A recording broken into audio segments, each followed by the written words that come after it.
Hello, I'm Tian Wei, and this is World Insight. Let's begin our program today with the latest on Afghanistan. On Monday, the United Nations convenes an international aid conference in Geneva to help shore up much-needed aid for Afghanistan. The UN called for more than $600 million in emergency funds to help tide over vulnerable Afghans facing famine and violence. After the Taliban announced the caretaker government last week, the top UN envoy to Afghanistan did appeal for uninterrupted aid to ease the dire humanitarian situation in that country. Food and jobs are harder to come by for many Afghans, forcing millions to seek refuge within and outside the nation's border. For its part, China has pledged some $31 million, that's about 200 million yuan worth of grain, winter supplies, and vaccines, medicines to the Afghanistan people.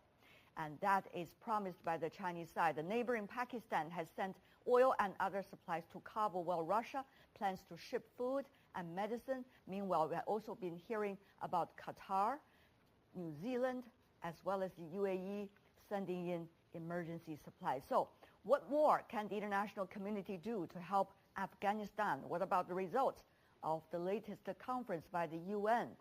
Let's go to our correspondent first.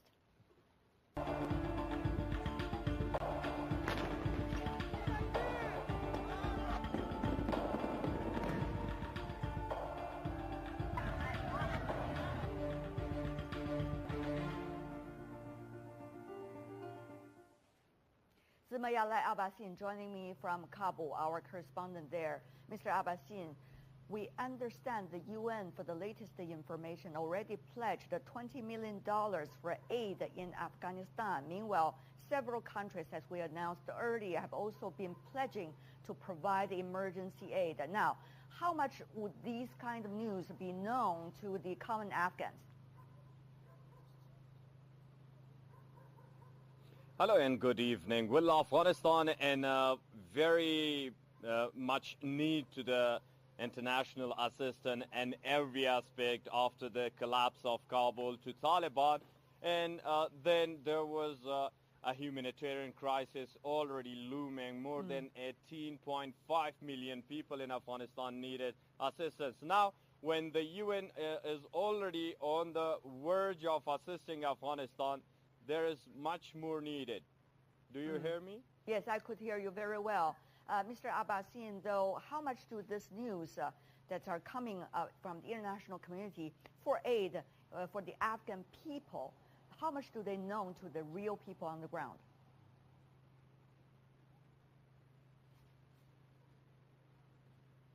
Mr. Abbasin, do we have difficulties hearing one another?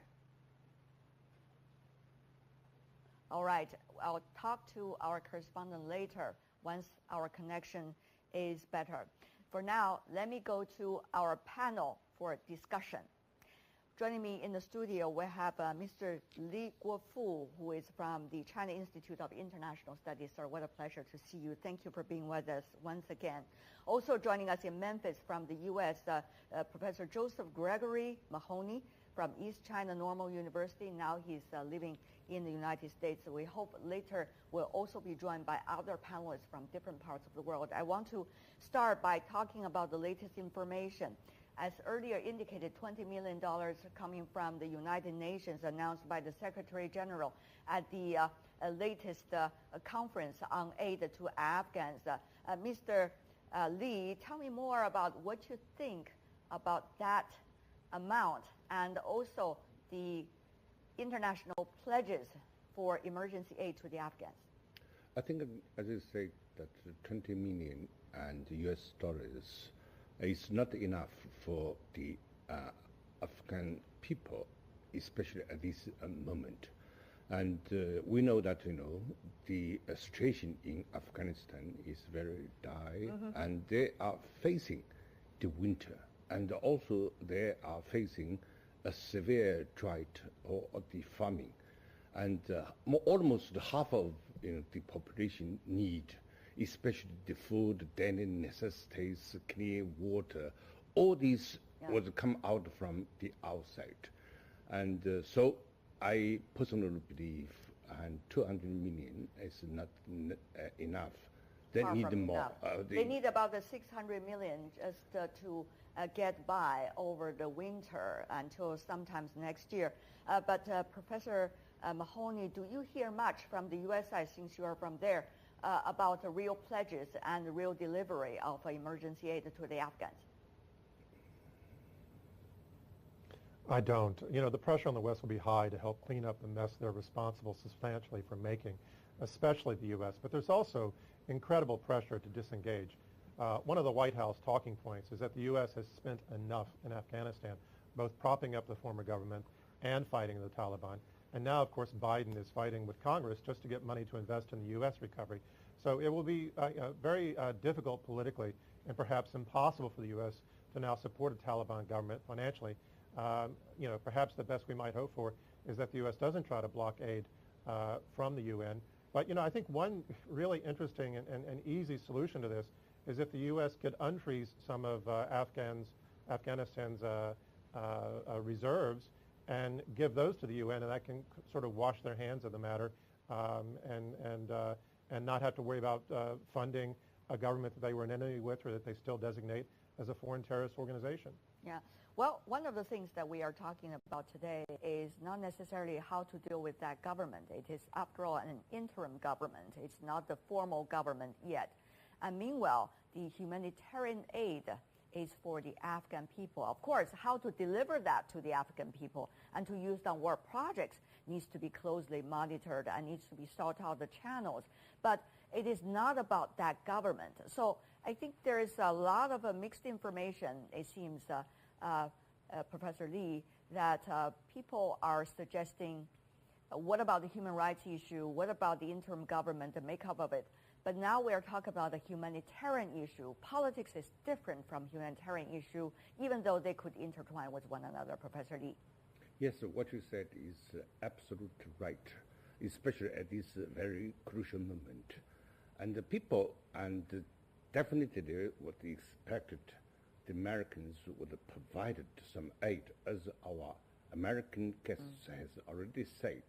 If, you know, the Biden administration has some problems, maybe asking the Congress to give further financial aid to the Taliban governments. But we know that, you know, the American has frozen about 10 million Afghan money. That money belongs to the Afghan government, Afghan people.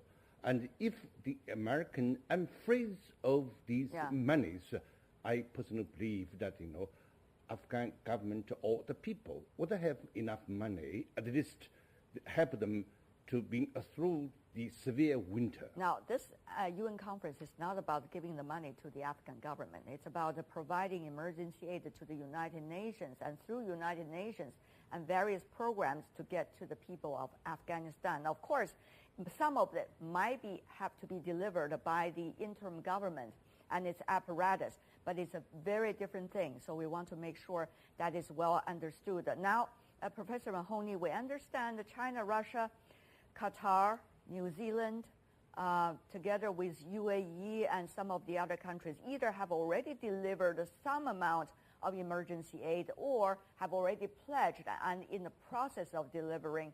So the question now is, we see such a dark contrast, shall I say, between these countries and the Western countries that used to occupy Afghanistan for the past 20 years. How shall we reconcile this huge difference? Well, you know, you made the Pakistan, I should also that, mention, it has also pledged, by the way. I should not forget Pakistan. It's very important that Pakistan, as a neighboring country, also has pledged and has delivered. Please go ahead, Professor. Yeah, I think you made the point that it's important to distinguish between sort of the political and the humanitarian, and that this is an interim government. I'm reminded of the United States refusing to relax sanctions against Iran during the worst days of COVID, when people were dying, and there was no willingness either during the Trump or the Biden administration to relax those crushing sanctions to save human lives. So, you know, I think in the case of Afghanistan and the Taliban, the pressure is even more severe with European countries and the United States. Right. So I think that really what we're going to have to see is countries like the ones you noted, China, Pakistan, Russia, I think in the lead, but also Qatar, UAE, and New Zealand. I'm happy to see New Zealand in there as sort of the one sort of Western country that's willing to step forward. So I think that they're going to have to carry the weight and help save these people. The real problem, and you've also alluded to this, is once this aid starts landing, it can end up piling up. You do need some form of government, some form of distribution center to actually get this out to the people who need it. And to forestall refugee crises, starvation, and other. Exactly. Yeah. That's why I also want to talk to our correspondent. I understand that now the line is okay. Mr. Abbasin, can you hear me now? Hello again. There's a crucial need for the humanitarian assistance in Afghanistan. More than 18 million people already are living in a disastrous situation. Today, this morning, the UNHCR chief, Filippo Grandi, arrived into Kabul. On the other hand, the Pakistani airplane Plea have already brought some assistance in coordination with WFP and to the people of Afghanistan. It's a crucial time, and these aids are meaning too much. On the other hand, there is also necessary to observe the situation of the displaced people, a flood of the refugees to the neighboring countries, particularly Pakistan and Iran. So all these situations now need more focus as we hear the assistance from the UN and its different fractions. We understand that both the head of ICRC and the UNHCR earlier already visited Kabul and Afghanistan. So they have already taken quite some information on what is really going on the ground. Mr. Abbasin, before you go, I do also want to ask you about the latest visits by the Qatari foreign minister in Kabul, and he has been talking about encourage the Taliban to engage with the international community and avoid isolation by preserving the hard-won gains of the Afghan people, for example, about women's issue and the girls' education. What more can you tell us about that, about some of the important visits by foreign dignitaries to Afghanistan now since the interim government was established? Well, Qatar has been the very major ally to the Taliban, and they have been hosting intra-Afghan negotiation, also U.S.-Taliban negotiation, and they have had a very crucial role at repairing and resuming flights to Kabul airport, and they've been bringing assistance to Afghanistan. So they were the first high-ranking or high-profile officials that arrived to Kabul and the first time met the acting Prime Minister of the Taliban, Mullah Muhammad Hassan Akhund, and the elites of the Taliban right at the presidential palace last night. And they discussed several issues, the humanitarian assistance, development programs, and also the inauguration ceremony for the interim government and the rest of the cabinet that needs to be completed. And also they discussed the inclusivity of the government with the Taliban, because Qataris has been really close to the Taliban. They've been close to the USA during all these 3 years of the peace process of Afghanistan. So there are much more expected from the Qataris, from the Taliban side, and the Qatar also pledged to assist the people of Afghanistan in different sectors, particularly the displaced people, in order to manage the administration issues and civil servant related issues in Afghanistan. Zumayala Abbasin, as always, thank you. Be safe. Let me come back to our two guests in the studio, Mr. Li Guofu and Professor Joseph Gregory Mahoney. Earlier, we have already heard from the United Nations Development Program, UNDP, that if things are not being done, we are likely to see about almost close to more than 90% of the population in Afghanistan falling under the poverty line. And now it's about 72%. This is a gigantic number, one has to say. And the growth rate, the GDP of that country will be further slow down, and it's likely to be 3.6% to even 13.2% compared to earlier description of increase about 4%. Huge difference, Professor Mahoney. That's right. You know, we are on the cusp of a catastrophe, and we keep talking about all the problems that can come out of this. It's going to potentially open a door to a refugee crisis, which will destabilize neighboring countries. Starvation. It can lead to new fighting, new terror, and it has incredible implications for the health and well-being. But the one topic that keeps getting crowded out of this discussion is what is the COVID situation in Afghanistan? We really have no data, no testing, no idea about vaccination. And I make this point because I remember several years ago I was talking to a former colleague at the U.S. Centers for Disease Control, an epidemiologist who's responsible for the U.S. response to MERS, Middle Eastern Respiratory Syndrome. And one of the things he conveyed to me is that one of the reasons that the world lost control of MERS is because of the civil war in Syria and the problems with ISIS. So, that's a coronavirus. We're now dealing with COVID as a coronavirus. And we're struggling globally and regionally to get this under control. Right. And we're not even really talking about that because, all the other crises are taking priority. So I think it's really incumbent for us to focus our energy on this particular area because there's so many areas about Afghanistan we really need to focus. And the issue now is not about we know where we should focus on, but rather it's about how we can focus on that and who will provide the support and how much will that be. And we see that huge, shall I say, deficit of support as we've seen about the humanitarian aid to the Afghans compared to the cost of the war. Mr. Lee, I want to go to you also about the earlier numbers I raised about the UNDP assessment for the Afghan economy and also the poverty line. I mean, now it is a country, even though the political changes are already taking place, but it's a country that could hardly survive, it seems, Mr. Lee. Yes, if there's no international aid, it will be very, very hard for the people, as the UNDP has said. By the time of next year, the Afghanistan would reach what they called the universal poverty, as almost 100%. They said 97 or 98% of the whole population will be under the poverty line.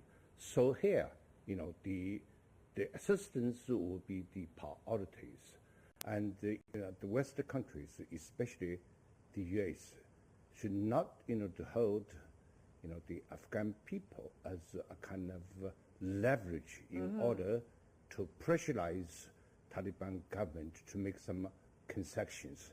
And the priority we should focus is how to save the Afghan people, how to save the Afghanistan, maybe, the people, help them to go through the severe winter at the moment. That would be the most important issue. Right. Don't those countries that have occupied Afghanistan for the past 20 years and beyond have the moral obligations to provide even minor support at this point? 600 million coming from the United Nations pledge. It's not a big number compared to the huge amount of money they spend on the war and the maintenance of the government that they helped to establish. Professor Mahoney, isn't there a strong moral obligation that's always there? I think there is, but again, it's going to be very difficult for two reasons. One, the politics in the United States. Joe Biden is in a lot of danger politically right now. He's facing midterm elections next year.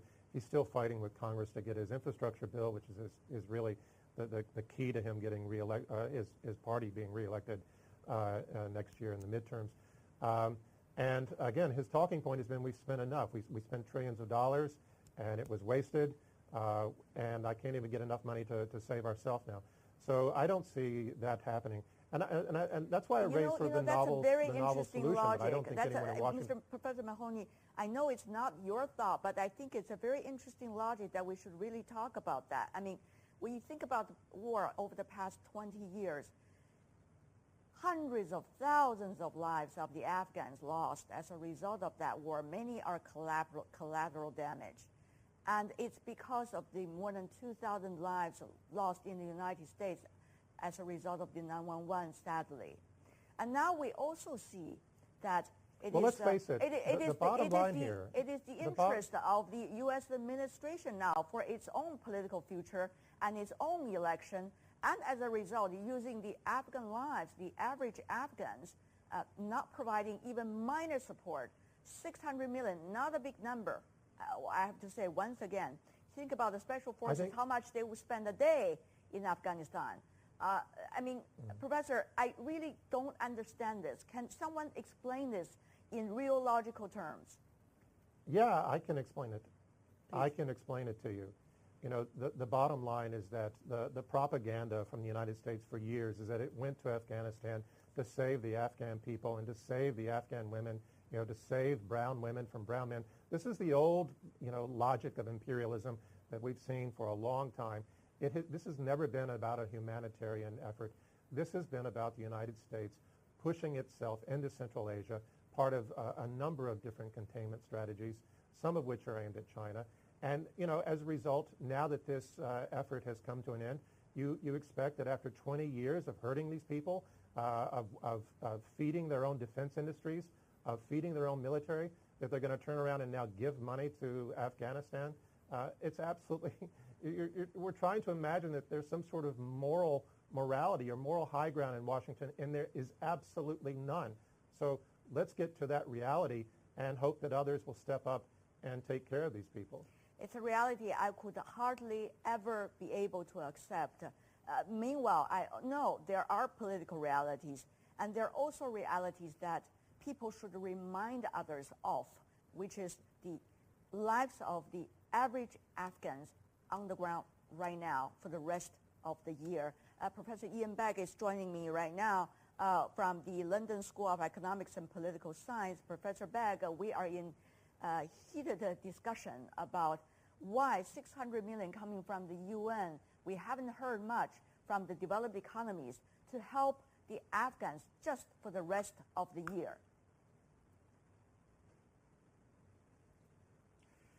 Well, I think it's worth... Well, first, hello, Tianwei. I'm very pleased to be speaking to you again. But I think it's important to put this in perspective. 600 million or 606 million spread among 38 million Afghans is $15 a head. That's about 2 or 3 days worth of living expenses, even in a very low-cost economy. We should also recognize that Afghanistan's GDP is of the order of 20 billion, but something like 40 to 45% of that has come through foreign aid, and if that foreign aid is turned off, that's 40% of 20 billion. 600 million comes nowhere near to that. So it's a problem on a different scale that has to be confronted. Meanwhile, how do you see the efforts made by some countries, if we can take a look at some of the latest numbers? As we know, already UN Geneva Conference drums up an appeal for aid of $606 million. At this moment, we know China pledged $31 million of emergency relief with food, winter supplies, vaccines, and medicines. Last week, some neighboring countries, including Pakistan, for example, also sent cooking and medicine supplies to Kabul. On Monday, Russia announced the plans to send food and medicine to Afghanistan. So both short-term and the long-term, both everyday and emergency, all of these categories should be in the minds of many of us. If Afghanistan is not doing well, as we all know over the past 5 decades, there will be things that will have consequences for many others around the world, just as any other country is not doing well, and that will have ripple effects as well. Professor, once again, I want to come to you for your analysis. Professor Begg. Well, there are several things going on. One is the loss of income, because the Americans and other Western countries ceased sending in aid that they were previously sending. A second phenomenon is that you have a new system of government, if we can call it that, coming in, which has no experience recently of running a country. They don't know how to run an economy. They don't know how to run a central bank. And they're going to struggle just to put the basics in place of administering a tax system, of administering an expenditure system. And we also know that Afghanistan is a country which is extremely poor. Its GDP is maybe, as I said, 20 billion, but when you spread that among the 38 billion residents, it's a very low income per capita. So it's a massive problem of poverty, to which we now have to add the problems of displacement of refugees, 3.5 million internally displaced, right, and the lack of mention of COVID that has to be dealt with. So there are huge economic problems there to confront. And that means that there is an incentive for the rest of the world to deal with this, because the consequence of massive problems inside Afghanistan is going to be huge pressure on two things: the heroin production and refugees, neither of which the rest of the world wants. So that says to me the rest of the world really needs to get its act together on a scale far greater than is now being talked about. Before we go, we only have about 2 minutes, gentlemen. I know every one of you have some great points to share. Of course, a lot of debate about who will be able to deliver that. I mean, whether the so-called interim government established by the Taliban is trustworthy by the international community so that money will be pumped into Afghanistan for humanitarian aid. What do you make of that question mark, and what do you think could be the solutions to that? Professor Mahoney. Well, I think, what we should hope for in the Taliban right now is, I think, what we're seeing, which is to try to foster positive relations with the countries that have already extended aid, most notably China and Pakistan, and to continue to make sincere overtures to Russia. I think they should do whatever they can to avoid regional conflicts, especially anything that would unhinge India and that might undermine relations with some of those who are helping them now. And, to try to take a humanitarian approach at home, especially with women and girls. Yeah. All right, Professor Lee.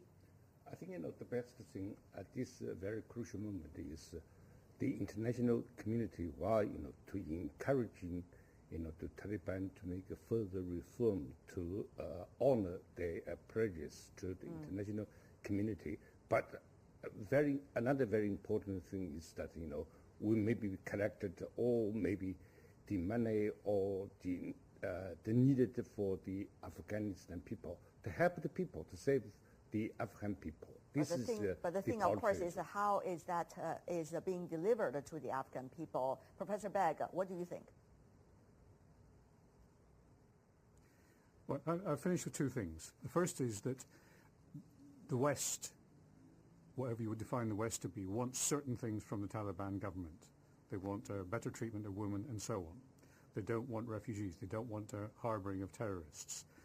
The West has leverage because it has money, and it should use that money as leverage to try to persuade the new government in Afghanistan what to do. And I would say that maybe three-word finish sticks towards the Taliban. Okay. Ian Begg, Joseph Gregory Mahoney, and Lee Guofu. Thank you so much, gentlemen, for being with us and sharing your thoughts. Even though different perspectives, they're all very useful when it comes to building a consensus. You're watching World Insight with me, Tian Wei. Stay tuned.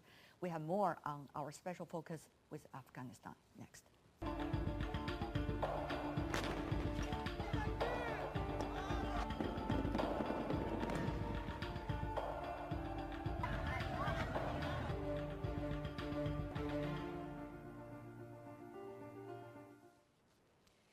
You're watching World Insight with me, Tian Wei. The biggest refugee populations worldwide are mostly Afghans, some say, with more than 2.5 million registered refugees, of whom some 2.2 million are in Iran and Pakistan. Another 3.5 million people are internally displaced in Afghanistan, having fled their homes, searching for refuge within the country. With Afghanistan's rapidly deteriorating security situation, the number of people fleeing will likely to rise.